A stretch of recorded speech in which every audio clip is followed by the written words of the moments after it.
믿음의 4단계 특징 3가지 중에서 지금 첫 번째 특징을 설명하고 있습니다. 첫 번째 특징은 어떤 조건 때문에 하나님을 사랑하는 것이 아니라 조건에 관계없이 하나님을 사랑하는 것, 무조건 하나님을 사랑하는 것이 믿음의 4단계의 특징이다. 이것에 대해서 말씀을 드리면서 다니엘의 세 친구 또 다니엘의 경우를 통해서 말씀을 드렸습니다. 이번에는 신약에 나오는 한 인물을 통해서 하나님을 조건 없이 사랑한다는 것이 무엇인지 더 설명을 해보도록 하겠습니다. 사도행전 18장에 보면 바울과 실라가 빌립보에서 복음을 전하다가 매를 맞고 또 착고에 채워서 감옥에 갇히는 그런 장면이 나옵니다. 여러분들이 복음을 열심히 전하다가 하나님의 일을 하다가 이렇게 핍박을, 뜻하지 않은 핍박을 받을 때 어떻게 반응하시겠습니까? 만일에 이런 핍박을 받으면서 내가 어찌하다 이렇게 되었나? 하나님 진정으로 살아계세요? 이러면서 하나님께 명하시는 대로 복음을 증거했는데 왜 이런 어려움을 당해야 됩니까? 이렇게 원망하고 불평을 한다면 이 단계는 믿음의 1단계 내지 2단계라고 생각을 할 수가 있겠습니다. 그러나 이제 믿음의 3단계쯤 되면 이렇게 원망하고 불평하지는 않습니다. 그러나 믿음의 3단계에서는 아직 악을 다 버린 것이 아니기 때문에 마음이 상할 수가 있습니다. 그래서 이런 기도를 올릴 수가 있겠죠. 아버지, 이렇게 하나님의 일을 하다가 곤욕을 당하고 매를 맞았습니다. 매우 고통스럽습니다. 빨리 치료해 주세요. 이런 정도의 기도를 올릴 수 있는 그런 믿음이 아마 믿음의 3단계라고 볼 수가 있겠습니다. 그런데 믿음의 4단계는 조건 없이 하나님을 무조건 사랑하는 단계라 말씀드렸습니다. 그런데 사도행전 18장에 나오는 바울과 실라는 이렇게 애매하게 매를 맞고 정말 매를 많이 맞고 착고에 채워가지고 깊은 감옥에 들어갔을 때 염려하거나 근심하거나 하나님을 원망하거나 불평하지 않았습니다. 대신 그 성경은 말하기를 성령의 감동 속에 기뻐하고 즐거워하며 찬양했다. 이렇게 나옵니다. 이것이 바로 믿음의 4단계에 들어간 사람의 모습이라고 볼 수 있겠습니다. 그러면 사도행전 18장에 나오는 이 빌립보 감옥 사건을 조금 더 자세히 그 상황을 우리가 같이 살펴보는 시간을 갖도록 하겠습니다. 사도 바울이 2차 선교 여행 중에 빌립보에 갔을 때 점으로 그 주인들을, 그러니까 주인이 한 사람이 아니라 주인들을 그 이야기하는 소녀가 있었습니다. 그런데 이 귀신 들린 여종이 계속 바울 일행을 따라다니면서 뒤에서 소리를 질립니다. 사도행전 16장 17절에 보니까 바울과 우리를 쫓아와서 소리질러 가로되 이 사람은 지극히 높은 하나님의 종으로 구원의 길을 너에게 전하는 자라 하며 이같이 여러 날을 하는지라. 그러니까 이 귀신 들린 종이 하는 말은 맞습니다. 그럼에도 불구하고 바울은 괴로웠습니다. 왜? 하나님의 복음이 귀신 들린 여인의 증거를 통해서 이렇게 증거되는 것은 아니고 잘못하면 또 사람들이 오해할 가능성도 있고 여러 가지 이유 때문에 매우 괴로웠습니다. 한 번, 두 번 그랬더라면 참았을 텐데 이 여종이 여러 날 동안 쫓아다니면서 이렇게 한다. 그래서 바울이 심히 괴로웠다. 이렇게 말씀하고 있습니다. 그래서 18절에 보면 이같이 여러 날을 하는지라 바울이 심히 괴로워하여 돌이켜 그 귀신에게 이르되 예수 그리스도의 이름으로 내가 내게 명하노니 그에게서 나오라 하니 귀신이 즉시 나오더라. 그러니까 이 귀신 들린 여종은 이 귀신의 힘을 입어서 점을 쳐서 주인들을 유리하게 돈을 벌 수 있도록 해줬는데 이 여종에게서 귀신이 나갔으니까 이 여종을 이용해서 돈을 벌던 사람들의 입장에서 보면 이 여종이 쓸모가 없어진 것입니다. 그러나 우리가 인간적으로 생각해 보면 이렇게 귀신 들려 괴로움 받던 이 여종이 치료를 받았다고 하면 마땅히 거기에 대한 대가도 치러주고 보상도 하고 존경하고 아마 초대해서 식사도 하고 이렇게 하는 것이 보통 정상적인 사람들의 예라고 볼 수가 있겠습니다. 그러나 이 귀신 들린 여종을 사용해서 돈을 벌던 이 주인들은 돈을 못 벌게 됐기 때문에 너무 화가 났습니다. 그래서 어찌하든지 이 바울과 실라에게 분풀이를 하려고 했습니다. 그래서 그 분풀이하는 방법이 뭐냐 하면 억울하게 말도 안 되는 일로 이제 고소를 하게 된 겁니다. 그래서 사도행전 16장 19절에 보면 종의 주인들은 자기 이익이 소망이 끊어진 것을 보고 왜? 여종이 더 이상 점을 칠 수 없기 때문에 그렇습니다. 바울과 실라를 잡아가지고 저자로 그러니까 시장으로 끌고 가서 관원들에게 끌어갔다가 상관들 앞에 데리고 가서 이렇게 고소합니다. 이 사람들이 유대인들인데 우리 성을 심히 요란케 하여 로마 사람인 우리가 받지도 못하고 행치도 못할 풍속을 전한다 하며, 그러니까 민심과 풍속을 해치는 사범으로 모함하고 이렇게 고발을 해가지고 이제 결국은 이 바울과 실라를 고발을 하는데, 이 고발받은 관원들은 그냥 이 사람들 말만 듣고 하나도 사실을 심리하지 아니하고 무조건 그러니까 정식 절차, 재판 절차도 하지 아니하고 그러니까 바울과 실라 두 사람의 옷을 벗기고, 여기 성경에 보면 22절에 보면 무리가 일찍 일어나 성사하니 상관들이 옷을 찢어 벗기고, 부럭 찢어가지고 벗기고 매로 치라 하여, 그러니까 매로 때리고 많이 친 후에, 뭐 한두 대 때린 게 아니라 피가 철철 나도록 많이 친 후에 옥에 가두고 간수에게 분부하여 든든히 지키라 하니 그가 이러한 영을 받아 저희를 깊은 옥에 가두고 그 발을 착고에 든든히 채웠더니, 그러니까 깊은 옥에, 더군다나 이렇게 매맞은 모습 그대로 발에 착고까지 채워가지고 지금 깊은 옥에 가두어 두었습니다. 사실 바울과 실라가 한 일이 무엇입니까? 복음을 전하고 점치는 이 귀신 들린 여종한테서 귀신을 쫓아내준 것, 그것도 여러 날 동안 따라다니면서 괴롭게 하기 때문에 어쩔 수 없는 상황 속에서 내쫓아준 것뿐인데 이렇게 억울한 일을 당했습니다. 그러니까 졸지에 당한 일입니다. 근데 이런 상황 속에서 아까 잠깐 말씀드린 바와 같이 16장 25절에 보면 밤중쯤 되어 바울과 실라가 기도하고 하나님을 찬미하며 죄수들이 듣더라. 그러니까 이런 상황 속에서도 기도하고 하나님을 찬미하니까 같이 있던 죄수들이 귀를 기울여 들었다. 이렇게 얘기하고 있습니다. 그러면 바울과 실라가 빌립보 감옥에서 이렇게 억울하게 매를 맞고 옷은 찢기고 이렇게 발에 착고가 채인 채 들어가서 기도하고 하나님을 찬미했다고 하는데, 이때 어떠한 찬미를 올렸는지 그것을 이제 만민교회 이재록 당회장님께서 감동 가운데 풀어받아서 책자로 낸 고백 책자 중에 이때 어떤 찬미, 어떤 고백을 드렸는지 하는 것이 기록이 되어 있습니다. 제목이 소리 높여 찬양하나이다입니다. 여러분들은 이런 상황 속에서 찬양이 나오시겠습니까? 그런데 이들이 한 그 찬미가 바로 이런 찬미였다고 합니다.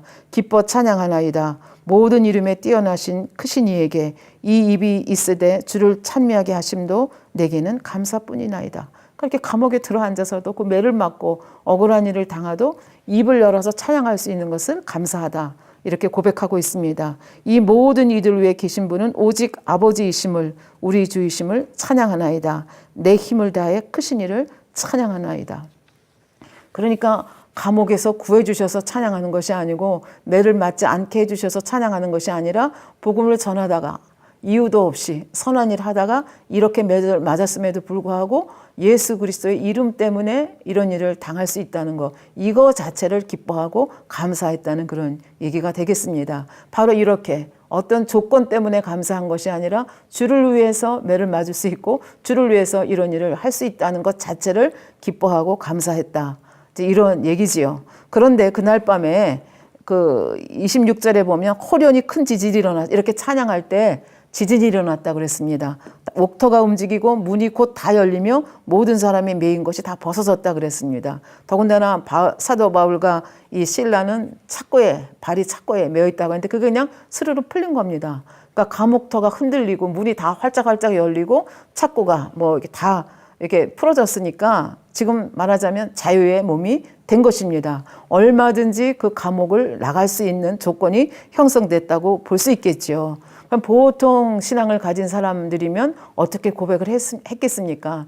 하나님이 나의 억울함을 하감없이고 나를 이제 이 감옥에서 옥터를 흔들어서 이제 나를 나가게 하시는구나. 그리고 아마 거기서 감사의 기도를 드리고 그 감옥을 나왔을 것입니다. 그런데 이상하게도 그렇지 않고 그냥 감옥에 남아 있습니다. 그런데 간수가 이제 이런 일이 있는 걸 보고 간수의 생각에는 이 감옥터가 이렇게 흔들리고 감옥 문이 다 열리고 더군다나 착고가 다 열렸기 때문에 당연히 도망했을 거라고 생각을 했습니다. 그래서 자기 관할하에 있는 죄수가 도망을 하면 그 죄수 때문에 이 간수가 거기에 대한 벌을 받아야 되기 때문에 간수는 그런 불명예를 당하는 것보다는 차라리 자결하겠다. 그런 마음을 가지고 그 사도행전 16장 27절에 보면 간수가 자다가 깨어 옥문이 열린 것을 보고 제수들이 도망한 줄 생각하고 검을 빼어 자기를 하려 했다. 이렇게 스스로 목숨을 끊으려고 했다고 성경은 기록을 하고 있습니다. 그런데 사도 바울과 실라는 도망하지 않았습니다. 감옥문이 다 열리고 창고가 다 이렇게 풀렸음에도 불구하고 그 자리에 있었습니다. 그래서 그를 이제 그 자결하려고 하는 그 간수에게 소리를 질러서 얘기합니다. 28절에 바울이 크게 소리질러 가로되 내 몸을 상하지 말라 우리가 다 여기 있노라 하니 너무 깜짝 놀랄 일 아닙니까? 그러니까 29절 간수가 등불을 달라고 하여 뛰어들어가 무서워 떨며 바울과 실라 앞에 부복하고 저희를 데리고 나가 가로되 선생들아 내가 어떻게 하여야 구원을 얻으리까 하거늘. 그러면 왜 사도 바울과 실라는 이렇게 다 도망할 수 있는 모든 여건이 마련됐는데 왜 도망을 하지 않고 감옥에 있었을까? 우리가 생각해 볼 문제입니다. 바울과 실라는 이렇게 생각했습니다. 하나님께서 단순히 우리를 감옥에서 내보내기 위해서 이렇게 감옥들을 흔들어서 우리의 착고가 풀리게 하지 않았을 것이다. 하나님께서 우리로 하여금 매를 맞게 하시고 이렇게 감옥에 들어오게 하셨을 때는 하나님의 선하신 뜻이 분명히 있을 것이다. 그 선하신 뜻이 무엇인가를 생각하며 감옥에 그대로 있었던 것입니다. 그런데 지금 간수가 자결을 하려고 하니까 그 간수를 말립니다. 그러니까 간수의 입장에서는 이게 이 사람들이 보통 사람이 아니다라는 걸 벌써 눈치채죠. 왜냐하면 이런 상황 속에는 다 100이면 100 도망하게 되어 있는데 도망하지 않았고 또 하나는 생명의 은인입니다. 지금 자결을 하려고 했는데 이 사람들이 도망가지 않고 있기 때문에 자기가 자결해야 될 이유가 없어진 것입니다. 그러니까 이래저래 사도 바울과 실라에게 너무 은혜를 이래저래 받았기 생명의 은인이기 때문에 지금 이제 간수는 지극한 정성으로 이 두 사람을 돌보는 모습이 나옵니다. 저희를 데리고 나가 가로되 선생들아 내가 어떻게 하여 구원을 얻으리까? 그래서 정말 엉뚱한 질문을 하는 모습을 볼 수가 있죠. 그래서 엉뚱한 질문을 하는 그들에게 가로되 주 예수를 믿으라. 그리하면 너와 내 집이 구원을 얻으리라. 그러니까 복음을 전하는 모습을 볼 수가 있습니다. 그러니까 주의 말씀을 그 사람과 그 집에 있는 모든 사람에게 전하더라. 그러니까 자기 집으로 데려갔다는 걸 알 수가 있죠. 그리고 어떻게 했느냐. 밤 그 시에 간수가 저희를 데려다가 그 맞은 자리를 씻기고 자기와 그 권속이 다 세례를 받은 후 저희를 데리고 자기 집에 올라가서 음식을 차려주고 저와 온 집이 하나님을 믿었으므로 크게 기뻐하니라.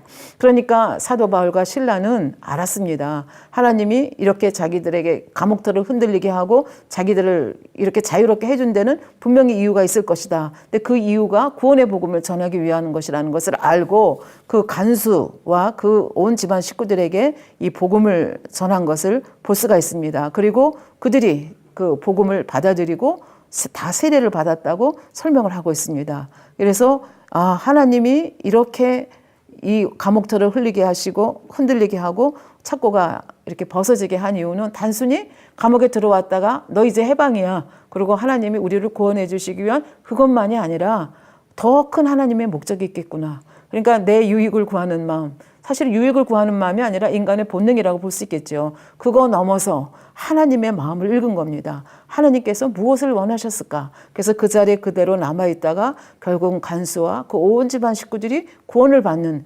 놀라운 그 복음을 선포하고 복음의 열매를 따는 이런 모습을 볼 수가 있겠습니다.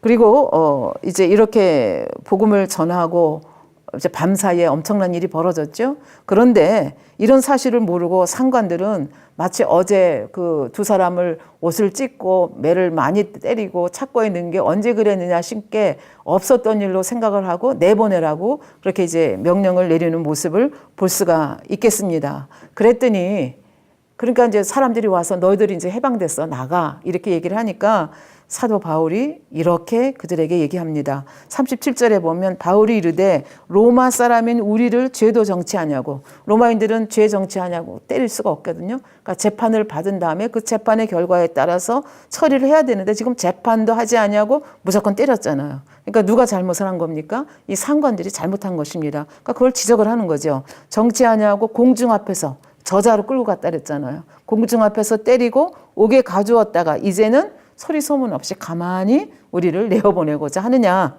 아니라 저희가 친히 와서 우리를 데리고 나가야 하리라.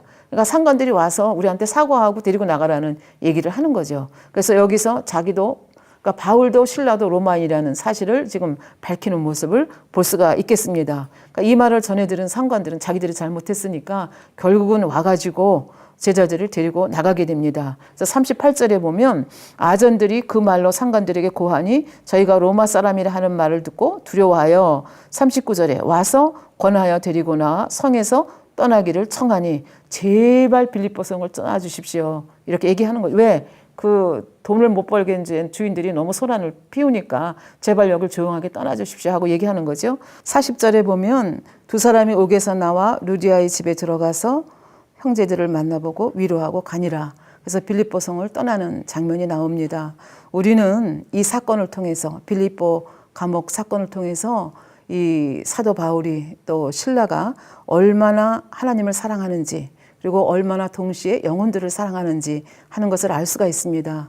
하나님 사랑을 한다는 것은 무엇입니까? 만일 그러니까 사도 바울이나 신라가 하나님보다 자기 자신을 더 사랑하는 사람들이었다면 어떻게 했겠습니까? 그 감옥에 옥문이 열렸을 때 하나님이 우리 억울함을 하감하옵시고 우리를 내보내 주시는구나, 그리고 얼씨구나 하면서 감옥을 뛰쳐나왔을 것입니다. 그러나 아까도 말씀드렸지만 하나님께서 아무런 이유 없이 애매하게 우리를 감옥에 이와 같이 매를 맞고 들이게 하셨을 때는 분명히 하나님의 뜻이 있을 것이다. 그 뜻을, 하나님의 뜻을 찾았고 그 하나님의 뜻은 곧 영혼을 구원하는 일이었다고 하는 것을 알 수가 있습니다. 그래서 이렇게 하나님을 사랑했다는 걸 알 수가 있고 또 영혼들을 사랑했다는 것은 어떻게 알 수 있습니까?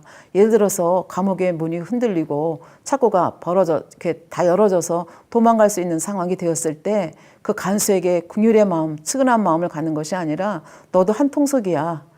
너도 나를 여기 집어넣었지. 그리고 모른 척하고 그냥 뛰쳐나갔더라면 그 간수와 그 가정이 구원을 받는 역사는 없었을 것입니다. 그러니까 사도 바울은 어떤 상황 속에서도 하나님을 사랑한, 자기 자신보다 하나님을 더 사랑하고 또 영혼들을 자기 자신보다 더 사랑했다고 하는 것을 알 수가 있겠습니다. 근데 이 빌립보 사건을 믿음의 4단계의 포인트에서 보면 빌보에서, 그러니까 하나님께서 그 점치는 여정을 그 귀신을 쫓아내서 선한 일 했지 않았습니까? 그럼에도 불구하고 그렇게 억울하게 매맞고 옷이 찢기고 감옥에 들어가게 하셨음에도 불구하고 그 하나님께 원망하거나 불평하거나 아니면 빨리 치료해 주세요, 빨리 나가게 해 주십시오 하는 것이 아니라 그 속에서 하나님의 뜻을 찾고, 아까 그 무슨 찬양을 올렸는지 여러분께 고백 책자에 나온 그 찬양의 내용을 말씀드렸습니다.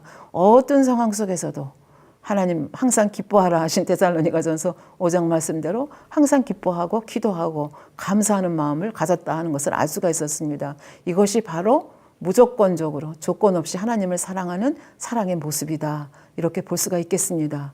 그러니까 무조건 하나님을 사랑한다는 것이 도대체 어떻게 하는 것이 무조건 하나님을 사랑하시는 것인지를 성경 구약에 나오는 두 가지 예와 신약에 나오는 한 가지 예를 통해서 여러분과 같이 나누었습니다. 그럼 믿음의 4단계의 특징이, 세 가지 특징이 있다고 말씀드렸습니다. 첫 번째는 조건 없이 무조건 하나님을 사랑하는 믿음이다, 이렇게 말씀을 드렸고, 두 번째는 하나님을 제일로 사랑하는 믿음이다. 이것이 두 번째 특징입니다. 하나님을 제일로 사랑한다는 것이 무슨 뜻인가 하는 또 의문을 가지실 수가 있겠습니다. 하나님을 제일로 사랑할 때는 세상 부귀도 하나님 때문에 버릴 수 있습니다. 하나님 때문에 가족도 버릴 수 있습니다. 하나님 때문에 내 생명도 버릴 수 있습니다. 이것이 바로 하나님을 제일로 사랑하는 믿음입니다. 그러니까 세상 부귀 영화보다도 또 가족보다도 내 생명보다도 하나님을 더 사랑하는 믿음, 이것이 바로 4단계에 들어온 사람의 믿음의 특징이다, 이렇게 볼 수가 있겠습니다. 그래서 빌립보서 3장 7절 8절 말씀을 한번 읽어보겠습니다. 사도 바울이 하신 고백이죠. 그러나 무엇이든지 내게 유익하던 것을 내가 그리스도를 위하여 다 해로 여기고, 내게 유익하던 걸 다 해로 여긴다 말씀하셨고, 8절에 보면 또한 모든 것을 해로 여김은 내 주 그리스도 예수를 아는 지식이 가장 고상함을 인함이라. 내가 그를 위하여 모든 것을 잃어버리고 배설물로 여김은 그리스도를 얻기 위함이라, 이렇게 말씀하고 계십니다. 그러니까 이 사도 바울은 자기가 지금까지 그리스도를 만나기 전에 귀하게 여겼던 모든 것을 뭐 잃어버리는 정도가 아니라 배설물은 우리가 다시 볼 일이 없지 않습니까? 배설물로 여겼다. 그러니까 소중하게 가지고 있던 것, 지금까지 쌓아온 것, 지식이나 명예나 부나 이 모든 것들이 이 예수 그리스도를 아는 지식, 예수 그리스도를 위한 이 일에 비하면 아무것도 아니다. 그래서 예수 그리스도가 하나님이 제일이다. 이런 고백을 드리고 있습니다. 그러면 이런 고백을 드린 사도 바울은 어떤 분이신가를 한번 이 하나님을 제일로 사랑한다는 이 사랑의 각도에서 한번 살펴보도록 하겠습니다. 사실 주님의 택한 그릇이 되기까지 사도 바울의 모습은, 사도 바울이 아니라 그전에는 우리가 사울이라고 얘기를 하죠.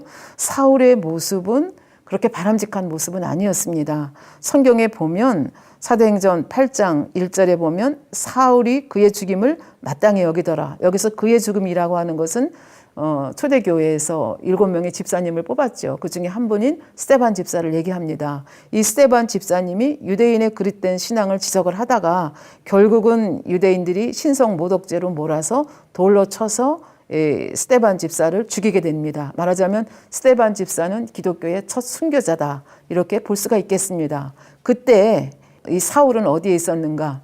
첫 번째 그 돌을 들어서 튼 증인들이 옷을 벗어놓은 거를 사울의 발 아래 두었다. 이렇게 얘기하고 있습니다. 그러니까 사울은 이 스데반 집사가 죽는 장면을 처음부터 끝까지 다 목도한 사람이다. 이렇게 얘기할 수가 있겠습니다. 그런데 이 스데반 집사가 돌에 맞아 죽는 그 모습을 보면서 이 사울이 어떻게 생각했는가? 사울이 그의 죽임 당함을 마땅하다 생각했다. 이렇게 고백을 하고 있습니다. 그리고 이 스데반 집사님의 이 순교가 기점이 돼가지고 이제 교회에, 예루살렘 교회에 엄청난 핍박이 일어나게 됩니다.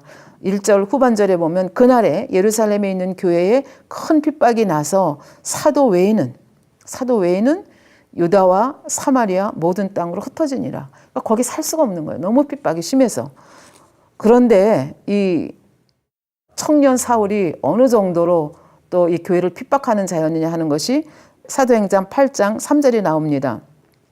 사울이 교회를 잔멸할세. 이 잔멸한다고 하는 것은 이 단어가 가진 뜻이 멧돼지를 풀어놓으면 막 포도원을 마구 짓밟아서 다 그냥 쑥밭을 만들어 놓는 그런 광경을 잔멸한다. 이렇게 얘기를 한다고 합니다. 그러니까 사울이 교회를 잔멸할세. 멧돼지가 나와서 포도원을 쑥밭으로 만들어 놓듯이 그렇게 심하게 행했다는 얘기가 됩니다. 그래서 어떻게 했느냐? 각 집에 들어가서 남녀를 끌어다가 옥에 넘겼다. 그러니까 옥에 넘기면 어떻게 해요? 재판을 받고 결국은 종교 재판을 받고 이제 엄청난 핍박을 받게 되는 거죠. 심하면 죽임을 당할 수도 있는 이제 이런 일들을 누가 하고 있느냐? 그러니까 사도 바울이 되기 전에 청년 사울이 하고 있는 거죠. 그리고 또 청년 사울의 또 행적이 사도행전 9장 1절에 나옵니다. 사울이 주의 제자들을 대하여 여전히 위협과 혈기가 등등하다. 그래서 대제사장으로 갔다. 이런 말씀이 이제 사도행전 9장 1절에 나옵니다. 그러니까 그러니까 스데반 집사가 돌에 맞아 죽을 때도 그렇고 그 후에도 핍박하는데 엄청나게 위협하고 살기가 등등하고 이 사람들은 잡아 죽어야 마땅하다 이렇게 생각하고 그것이 그때 잠깐으로 머무른 것이 아니라 계속적으로 살기가 등등했다는 얘기입니다. 그래서 그 9장 1절에 보면 사울이 주의 제자들을 대하여 여전히 위협과 살기가 등등하여 대제사장에게 가서 왜 갔습니까? 간 이유가 있습니다. 다메섹 여러 해당에 갈 공문을 청하니 이는 만일 그 도는 예수 그리스도를 믿는 도입니다. 그 도를 쫓는 사람을 만나면 무릇 남녀 결박하고 예루살렘으로 잡아오려 함이라. 다메섹은 어디입니까? 예루살렘에서 213km나 떨어진 먼 곳에 있는 로마 속국, 로마에 있는 이방 땅입니다. 이방 땅에 가서까지 예수 믿는 사람들을 잡아오고자 지금 제사장의 그 사인을 받아가지고 공문을 받아가지고 지금 다메섹으로 가고 있다는 겁니다. 그럼 다메섹은 왜 갑니까? 다메섹은 약 4만 명의 유대인이 그때 당시 살고 있었다고 합니다. 그리고 유대인 회당만 해도 30여 개가 있었다고 합니다. 아까 말씀드렸죠. 스데반의 집사가 순교받는 것을 계기로 해서 예루살렘 교회에 엄청난 핍박이 일어나서 유다와 사마리아로 흩어져 나갔는데 많은 사람들이 어디로 가느냐? 유대인들이 많이 사는 다메섹으로 갔고 거기 가서도 가만히 잠잠하고 있었던 것이 아니라 복음을 전했습니다. 그랬더니 유대인들 가운데 이 복음을 받아들이는 사람이 있어서 그리스도인이 되는 사람들이 수가 늘어나기 시작했습니다. 이 소식을 들은 청년 사울은 견딜 수가 없었습니다. 이것들이 거기까지 가서 복음을 전해서 멀쩡한 유대인들을 또 그리스도인으로 만든다. 이걸 듣는 순간 피가 솟아올랐죠. 그래서 대제사장에게 가서 공문을 받아가지고 이런 사람들을 잡아가지고 예루살렘으로 끌고 오고자 지금 이제 다메섹을 가는 그런 도중에 있었습니다. 그러면 우리는 여기서 생각하죠. 도대체 이 청년은 뭐 때문에, 사울 청년은 뭐 때문에 이렇게 기독교인에 대해서 반감을 가지고 이렇게까지 먼 나라 그 213km나 떨어진 남의 나라 땅까지 가가지고 그 예수 믿는 사람들을 잡아 죽이려고 했는가, 이런 질문을 하게 됩니다.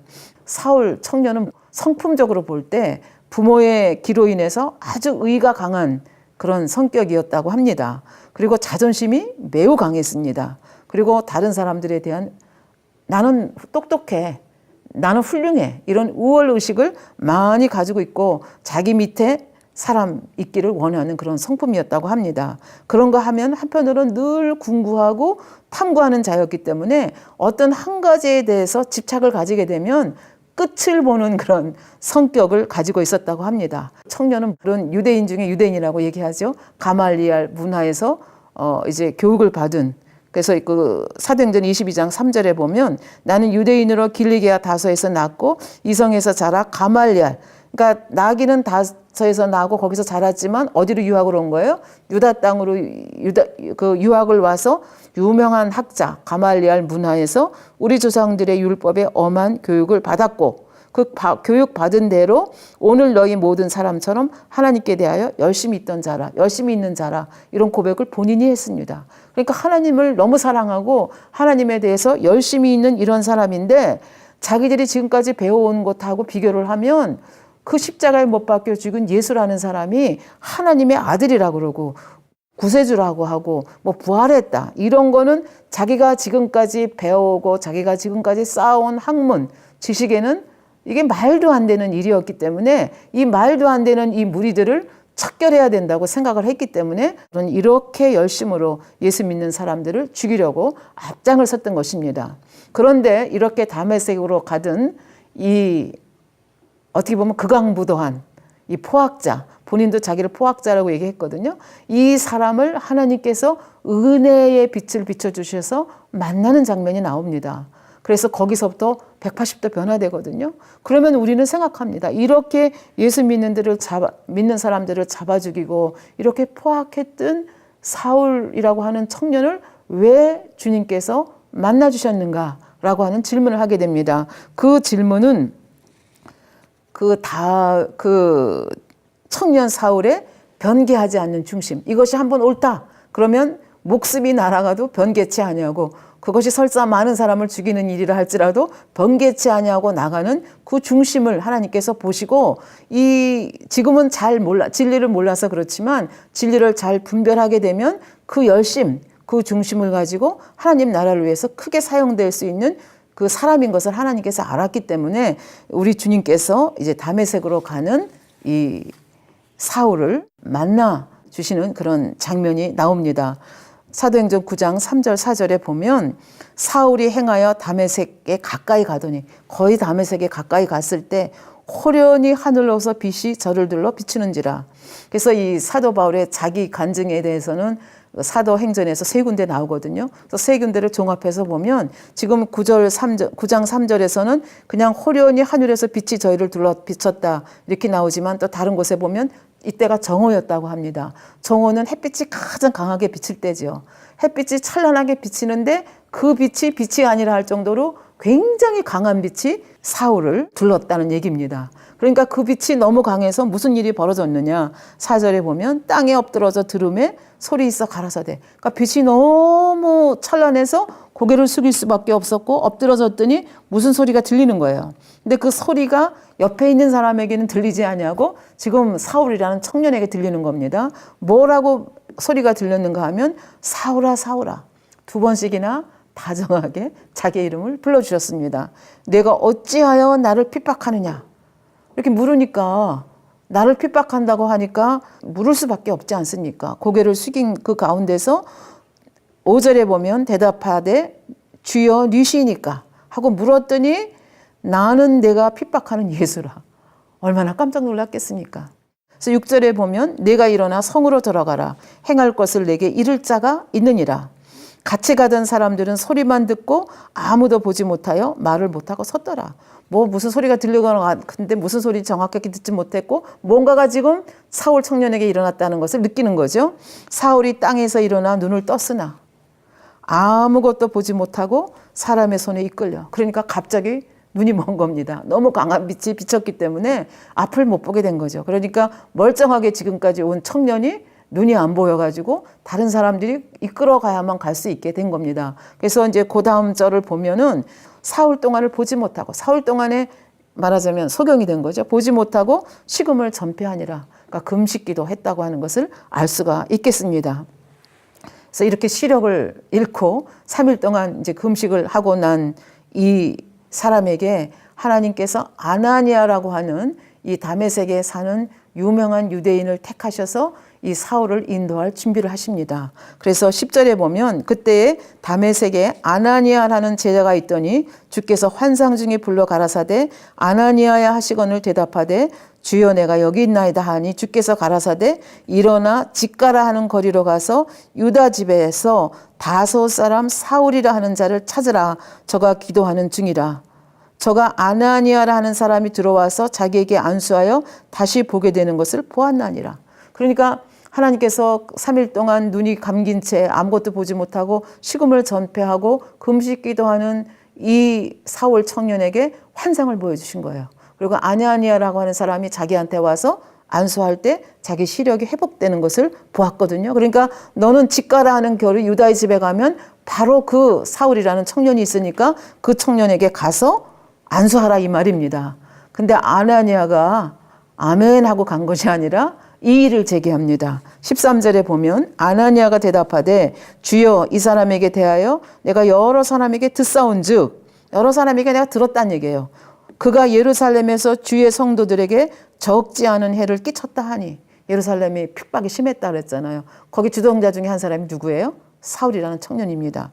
여기서도 여기 다메섹에서도 주의 이름을 부르는 모든 자를 결박할 권세를 대제사장들에게 받았나이다. 그러니까 아버지 바로 이런 사람인데 어떻게 이런 사람한테 가서 안수를 해줍니까? 라고 이의를 제기를 했습니다. 그런데 주님께서는 이의를 제기하는 아나니아에게 15절 말씀을 통해서 이렇게 말씀하십니다. 주께서 가라사대 이 사람은 내 이름을 이방인과 임금들과 이스라엘 자손들 앞에 전하기 위하여 택한 나의 그릇이라. 엄청 놀라운 말씀이 지금 핍박하고 자기들을 잡아가기 위해서 여기 온 사람으로 알고 있는데 지금 주님께서 전혀 뜻밖의 말씀을 하시는 겁니다. 이방인과 임금들과 이스라엘 자손들 앞에 이방인, 임금들, 이스라엘 자손들 세계 모든 사람 얘기하지 않습니까? 그러니까 세계 모든 사람들을 위해서 택한 나의 그릇이다. 그렇게 얘기를 합니다. 그러니까 이제 이렇게 말씀하시니까 아나니아가 가서 순종할 수밖에 없지 않습니까? 그래서 순종해서 안수하면서 그 눈을 뜨게 하고 그다음에 뭐라고 얘기했겠습니까? 이 들은 말씀을 전하지 않았겠습니까? 이 들은 말씀을 전한 사울 청년이 얼마나 감동이 되고 얼마나 감격이 됐겠습니까? 지금까지 예수 믿는 사람을 핍박하는 것을 주업으로 삼았고 예수 믿는 사람을 핍박한다는 것은 예수님을 핍박한 거나 같지 않습니까? 그런데 그 예수님이 자기를 벌하기는커녕 자기를 온 세계 사람들을 위한 이방인과 임금들과 유대인들을 위해서 택한 나의 그릇이라 얘기하니까 그 사울이라고 하는 청년이 어쩔 줄을 몰라 하고 감동을 받는 모습을 볼 수가 있습니다. 이러한 그 배경이 있기 때문에 자기는 죽어 마땅한 자고 예수를 핍박한 자인데 어떻게 자기 같은 자를 하나님께서 주의 택한 그릇이라 하면서 사도로 불러주셨는지 그거를 생각할 때마다 사도 바울은 하나님을 제일로 사랑할 수밖에 없는 거죠. 내 생명보다도 내가 과거에 가졌던 명성, 내가 과거에 배웠던 지식, 우리가 가문이 가지고 있던 그런 명예 이런 거 다 버린 겁니다. 다 배설물과 같이 버리고 오로지 나를 택해 주신 그분을 위해서 생명을 바쳐가면서 이제 복음을 전하는 모습을 볼 수가 있겠습니다. 사도 바울의 그 사역을 보면 사도 바울은 사명을 자기 생명보다 귀하게 여겼다고 하는 것을 우리가 여러 군데에서 볼 수가 있습니다. 그러면서 사도 바울은 이제 자기 죽을 날이 가까이 온 것을 내다보면서 자기의 지난날의 삶을 보면서 아주 부끄러움 없는 당당한 고백을, 나는 부끄러움 없이 하나님 앞에 살았다고 하는 그런 고백을 드리는 것을 디모데후서 4장 6절부터 8절까지 볼 수 있습니다.